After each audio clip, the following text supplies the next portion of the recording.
True power does not come from screaming at people or displaying vulgar anger.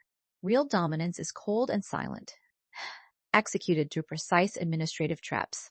It arrives wearing an expensive Italian suit, with a friendly smile and a sealed municipal contract, waiting for an arrogant fool to sign their own ruin.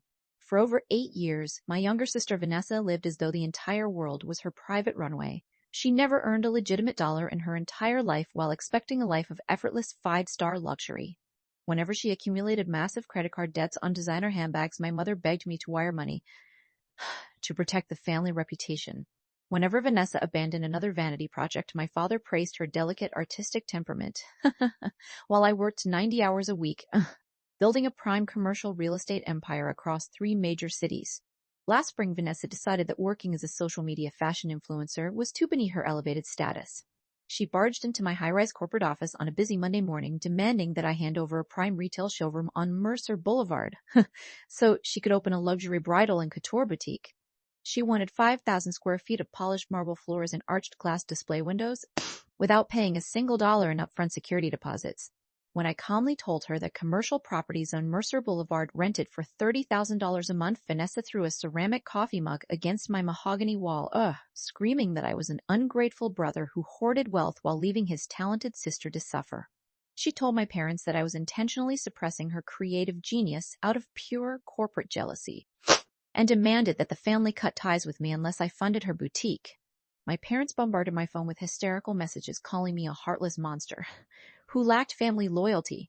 Looking at Vanessa's smug arrogance and hearing my parents blindly enable her parasitic entitlement, I decided to give my sister exactly what she demanded with a calculated twist she would never see coming. I called Vanessa to my office 2 days later, pretending that our mother tears had softened my stance, and that I had secured the ultimate flagship property for her brand. I presented her with the master lease for a breathtaking historical property located right on the edge of the luxury district. The building had soaring stone pillars, arched Roman windows, and 2,000 square feet of prime frontage, making it look like the most exclusive boutique in the city. What Vanessa did not know, because she was far too superficial to ever look at municipal archives, was that the property had a hidden legal flaw. The structure sat directly inside a designated historic residential preservation zone where operating a commercial retail storefront was strictly illegal under municipal code, without a rare variance that the city council had already rejected twice.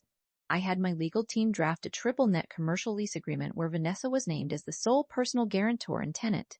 The contract stated clearly that the tenant was solely responsible for obtaining and maintaining all municipal zoning clearances and permits while waiving all claims against the landlord or broker. To make the bait irresistible, I offered to cover her first 2 months of rent as a supportive sibling gift. Vanessa was so blinded by her sudden victory that she did not even hire a property lawyer to review the covenanters. She snatched my gold pen with trembling excitement and signed every single page without reading a single word of the municipal zoning annexes attached to the back. "Congratulations, Vanessa," I said, handing her the heavy iron keys to the glass doors. "You are now the master of your own luxury enterprise." Vanessa immediately borrowed $300,000 from private high-interest lenders against her social circle to import Italian silk dresses, custom velvet couches, and gilded brass clothing racks. She spent 6 weeks posting glamorous videos online bragging about how she had single-handedly built a multi-million-dollar fashion house, while mocking people who worked corporate jobs for a living. She organized a massive grand opening gala for a Friday night, inviting 300 elite fashion influencers, local television reporters, and city socialites. The moment the champagne began flowing on Friday evening and Vanessa stepped onto the red carpet in a $4,000 feather gown, I activated the trap I had carefully laid with City Hall. I made an urgent official compliance report to the Municipal Zoning Enforcement Bureau and the Department of Consumer Affairs. I provided them with Vanessa public social media advertisements proving that an unpermitted commercial retail operation was illegally trading inside a protected residential conservation zone in open defiance of city bylaws. At 8:30 that evening, while flashbulbs were popping and Vanessa was giving an arrogant live interview about her fashion empire, 2 municipal code enforcement vans and 3 police cruisers pulled onto the curb with sirens flashing, blocking the valet line. The chief municipal zoning inspector, accompanied by 4 armed officers, marched straight through the glass entrance past the horrified crowd. In front of all 300 of Vanessa high society guests and live streaming cameras, the inspector handed Vanessa an emergency stop work order and slapped a massive bright red illegal commercial operation notice directly onto her display windows, cracking the prestige of her brand instantly. What is the meaning of this outrage? Vanessa screamed, her voice turning into a high-pitched shriek, "Oh!" as she tried to shove the inspector away. I am Vanessa Vance, and this is an exclusive luxury grand opening. Get your filthy hands off my boutique. Miss Vance, the inspector announced over a portable speaker so every guest could hear. You are operating an illegal commercial retail storefront in a strictly zoned Class A residential preservation district. Under Municipal Statute 47, you are ordered to vacate the premises immediately.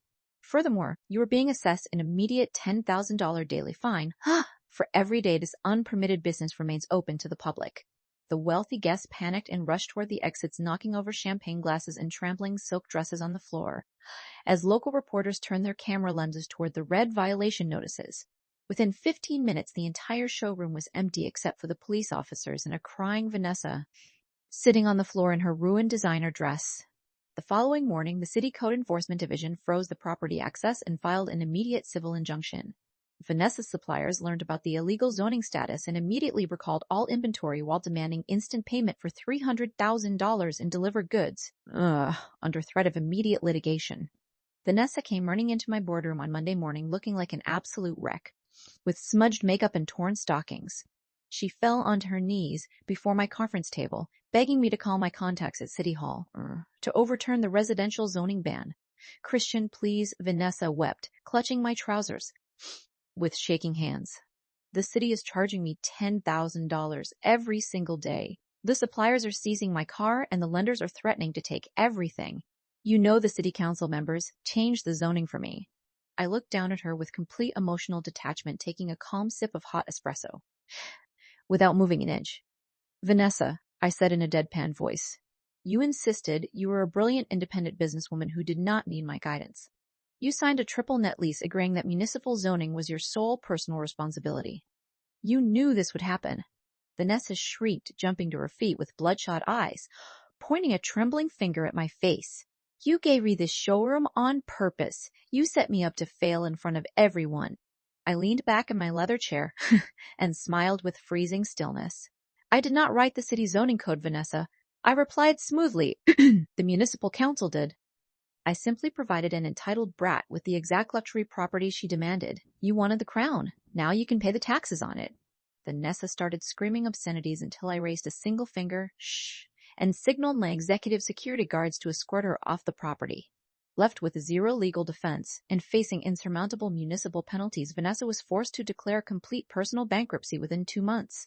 Her personal bank accounts were wiped out, her car was repossessed by the lenders, and her social media reputation was completely destroyed across the entire fashion industry. She was forced to take a minimum wage retail shift at an outlet mall 60 miles away, living in a cramped rented studio. 3 months later, after the zoning dispute forced the original landlord into financial distress, my commercial holding company stepped in and purchased the entire historical building at a distressed municipal auction for 50 cents on the dollar. In liquid cash. I applied for an official architectural conversion permit to turn the historic structure into 6 high-end residential luxury penthouses and leased each unit for $8,000 a month, generating massive quarterly profits for my firm. People who live on unearned entitlement always assume the world will bend its rules to accommodate their vanity. The real power does not belong to those who pose in the showroom. It belongs to the architect who draws the boundaries. And when you try to demand a kingdom you did not build, you should never be surprised when the walls close in around you.